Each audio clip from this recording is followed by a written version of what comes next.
Hey ANPers, this is Dr. Jones checking in. This is ANP1, Lecture Test 1, Video 7. And we're starting at the top of page 10. Welcome to Chapter 2, Chemistry. Dun dun dun! Not to worry, we're not covering chemistry like in chemistry class. We're covering the basic concepts as they relate to anatomy and physiology that we will cover with me for ANP1 and ANP2.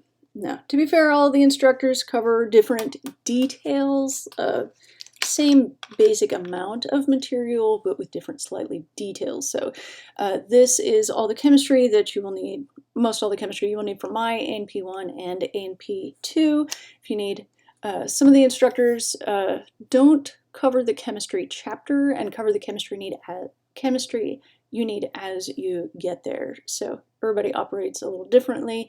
Either way, you get the information you need on the way through. So terms to know. Chemistry is the science of the structure of matter. So like anatomy, it's about structure. But that does beg the question, what's matter? Not what matters, but what does matter? What is matter, not what does matter. Matter is anything that takes up space and has mass. Next question, what's mass? Mass is the amount of material in matter.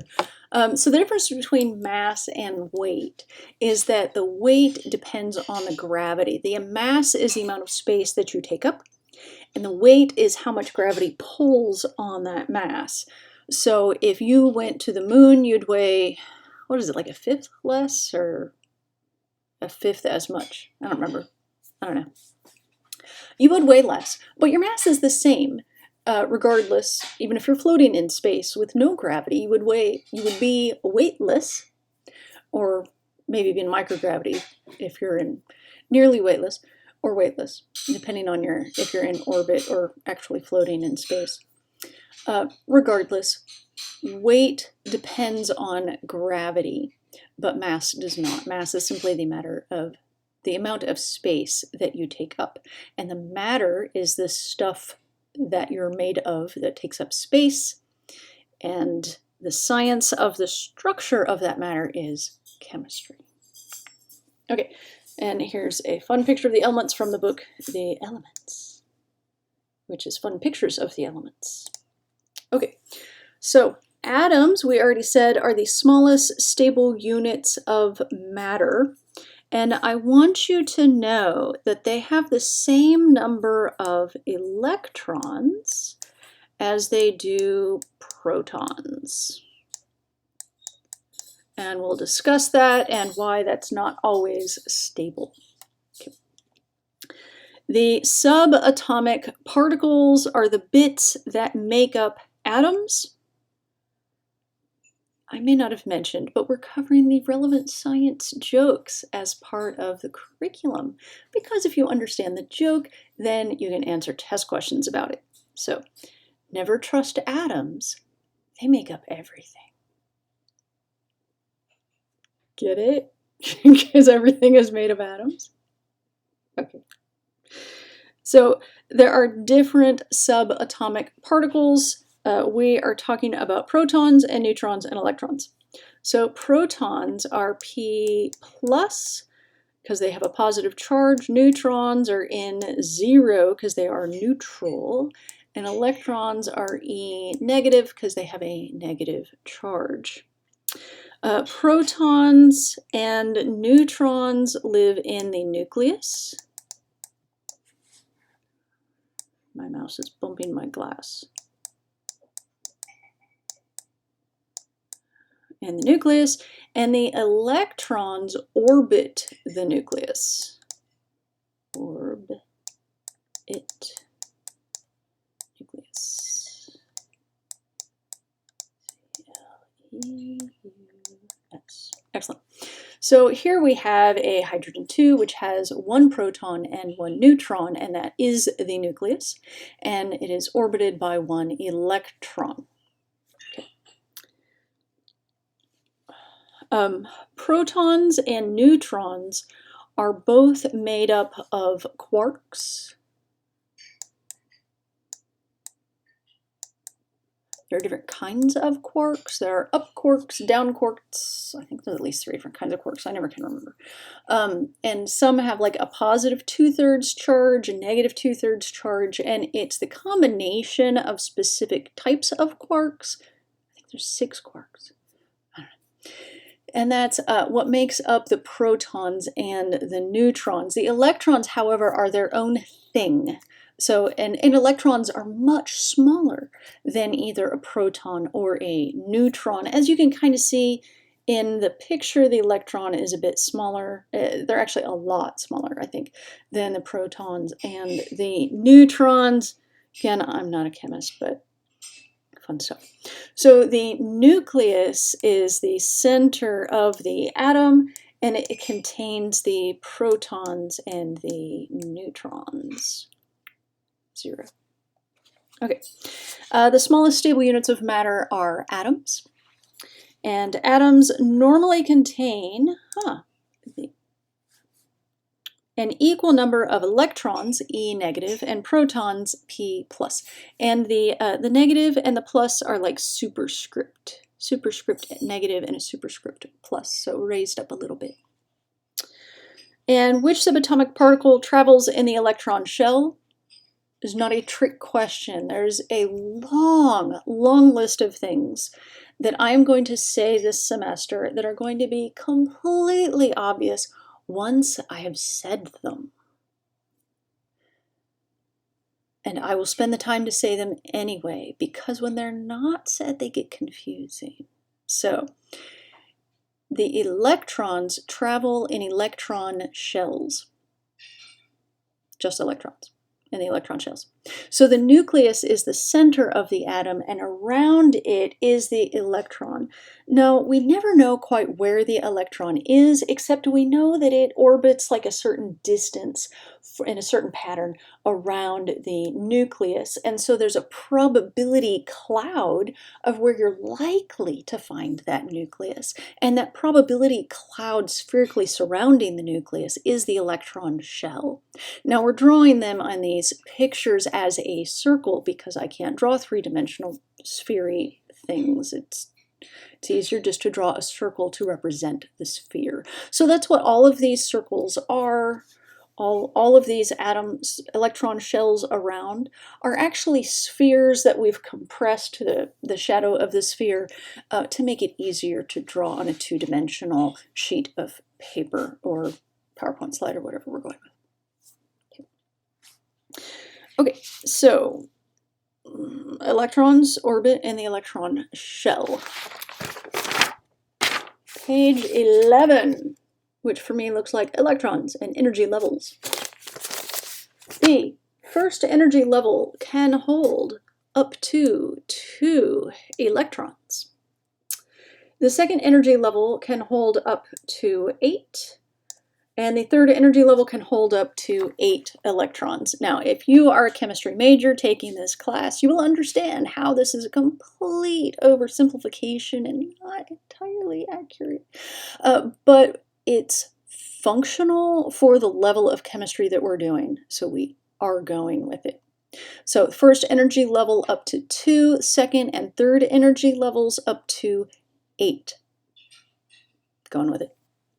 Okay.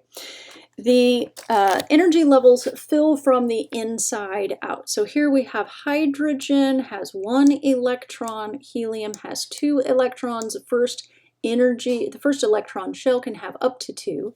And then we have lithium here with 3 electrons. And of course we have the 2 in the first shell, and then we start a second shell.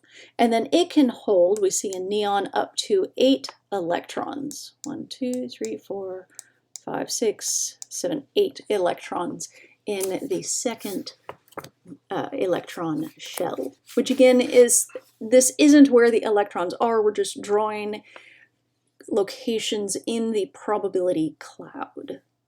It's simpler. Okay.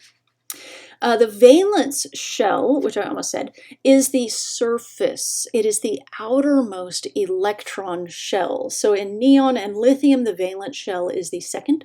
shell, the second electron shell. Helium and hydrogen, the valence shell, is the first electron shell because that's the only one here with electrons. So that is the valence shell, which is the outermost shell.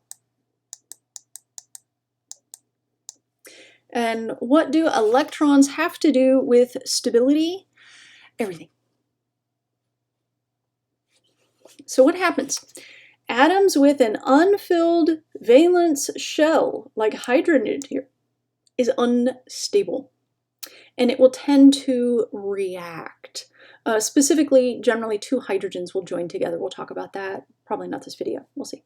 Helium has a filled valence shell, and it is stable. Lithium, 1 out of 8, unstable. Neon, 8 out of 8, stable. Atoms with a full valence shell are stable and tend to be inert. Inert means they do not react, so that's what that means. Let's see what our next PowerPoint slide has. Reactive, fill in the blank. First word in a sentence is always capitalized. Reactive elements have unfilled valence shells and achieve stability by finding a way to have a full valence shell, whether by losing, gaining, or sharing electrons. We'll talk more about that. Reactive elements are more likely than inert elements to form a chemical bond. Okay, and before we go on, I want to show you back. These are the noble gases.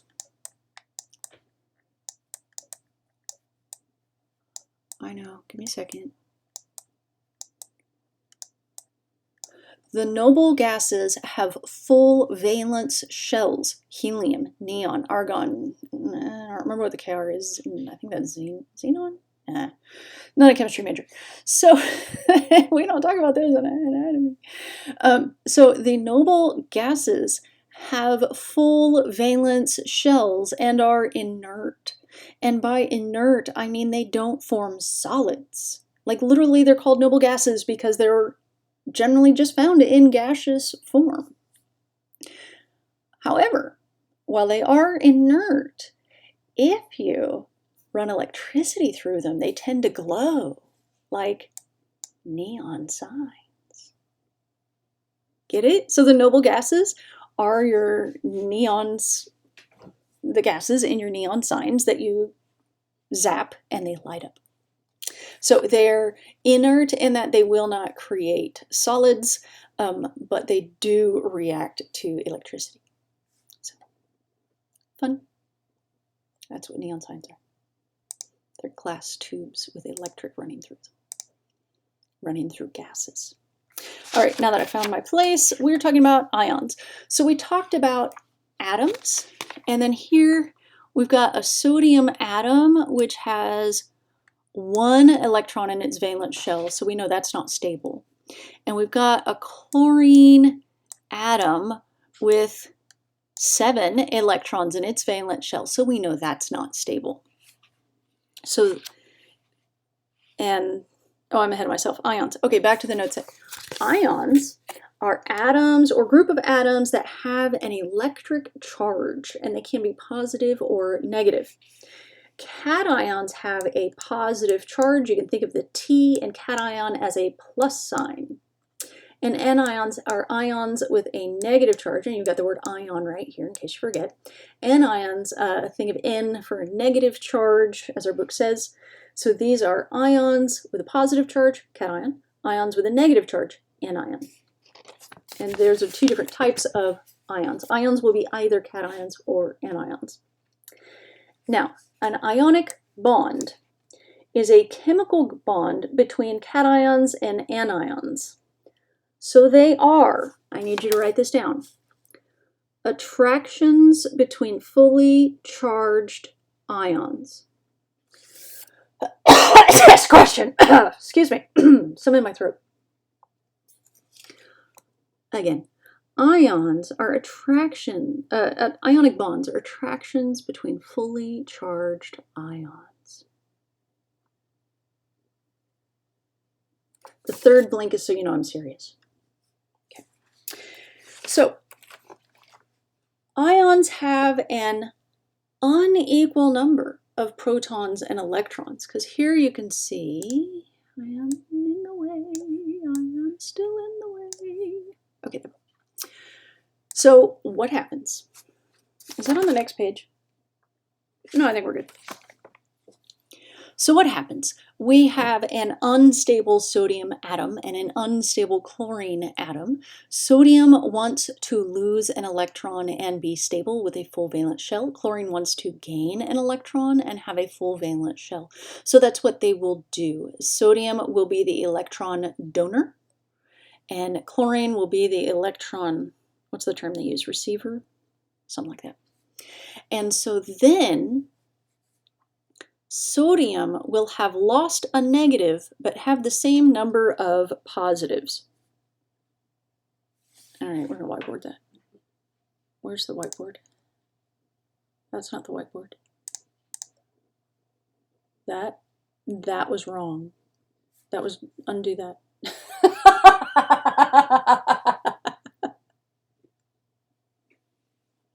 I forgot it writes out the subtitle. Yeah, terribly. Oh, with punctuation though, that's fancy. Better than YouTube. YouTube does no punctuation at all. Excuse me. Stop subtitles. Okay, thank you. Okay. Whiteboard. No. Whiteboard. White screen. There it is. Okay. Yay! Excellent. Okay, so an atom has, green's probably not dark enough. Okay, an atom has the same number of protons as it has electrons.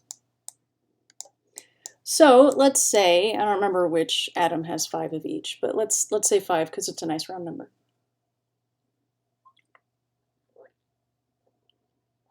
I think I'm better lit with a white screen on. Okay, so 5 protons, so 5 plus charges and 5 negative charges. What's your total charge? 5 minus 5 is 0. You got 0 charge. Okay, so sodium gave up an electron.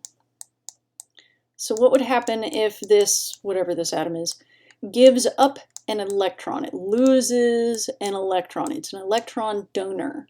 Now it has 5 positive charges, but only 4 negative charges. So it has a charge of -1. So this is our electron donor. And if it has a negative charge, then what is it? It has become an anion. Ions have charge, atoms don't. Our unnamed atom. Atoms are always neutral in charge. Ions always have a charge. Okay, out of fizzy water for the day. Okay, so I'm trying to talk here. Okay, so the electron receiver, I can't spell receiver because I can never remember the I versus E thing. It's like I before E except after C. So R, E, C. I after E except after C. So it should be E, I. The I after E except after C, like most grammar rules, works at least half the time. Almost. Okay, so the protons don't change. It's only those electrons orbiting the nucleus. The protons are safe in the nucleus. Literally, if you knock protons off, you've made an atomic bomb. So don't do that. Now you can change the number of neutrons, and that's how you get isotopes, which we're not doing in this class. So we've gained an electron. We had 5. We've gained an electron. Now we have 6. So now we have, did I do all of that wrong? Derp. See, in class, y'all would have caught me on this by now. Cation. One more negative charge. Yeah, that's why. Yes, you should have been confused. That was an accurate confusion on your part. Okay, -1 charge. So this is our anion. My apologies. This is the 6th video I've made today. I should probably quit after this. All right. I shouldn't have even whiteboarded this. I just jacked the whole thing up. But you see how it works now that I fixed it.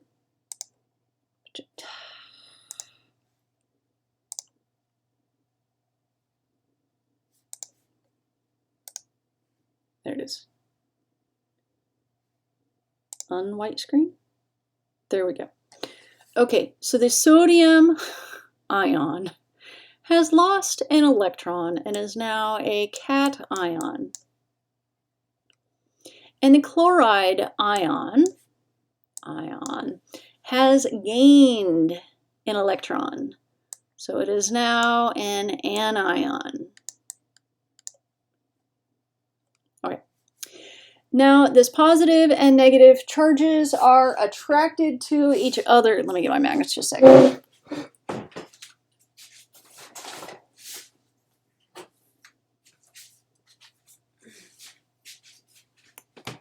My husband just brought a new desk home this week. As a desk that he had built, and it just came home this week. And so I'm enjoying it because it's like a wider desk. I had a roll top, and there was like less desk space, and I'm a spread out on the desk kind of a person.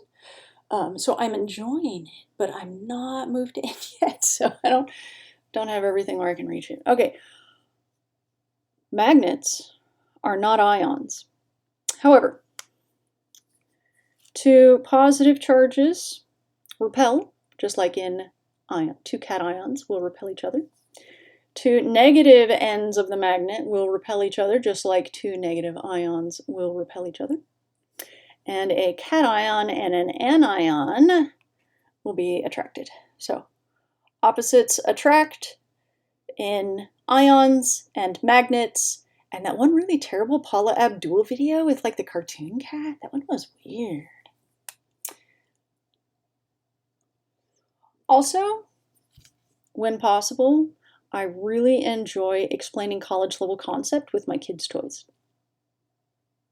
So, all right. An atom that loses an electron. The black does not show on the black. Let's go back to red. An atom that loses an electron, like sodium. What did it become? A cation. An atom that gains an electron, like chloride, becomes an anion. All right. Did my timer go off? It did, didn't it? Okay, let's finish this page. Ions have an unequal number of protons and electrons. An atom that loses an electron becomes a cation. How many electrons has calcium lost? Calcium is a cation with a +2 charge. So that means it has lost 2 electrons. So this would be, it's not calcium's numbers. But if this had lost 2 electrons, it'd have 2 more positive charges than negative charges. So that's how you get the +2, by losing 2 electrons. An atom that gains an electron becomes an anion. How many electrons has chloride gained? Cl-, 1. Sodium atoms have 1 electron in their outer shell, making them unstable. Chlorine atoms have 7 electrons in their outer shell, making them unstable. Sodium ions have 8 electrons in their valence shell, making them stable. And chloride ions have 8 electrons in their valence shell. Even though it's the third shell, they still take up to 8, making them stable. So sodium chloride is commonly called table salt. So that's how you make table salt. Oh, hey, we covered 2 pages in one video this time. Yay, 10 and 11. And so that means we will start in, this was all about ionic bonds, which are what? Almost like it's important if I took the time to type it in and bold it and add asterisks and make it real big. I wonder if that's important. All right. So this has been A&P 1, Lecture Test 1 video. I just looked at it, 7. Thank you, as always, for tuning in. The education must go on. Dr. J out.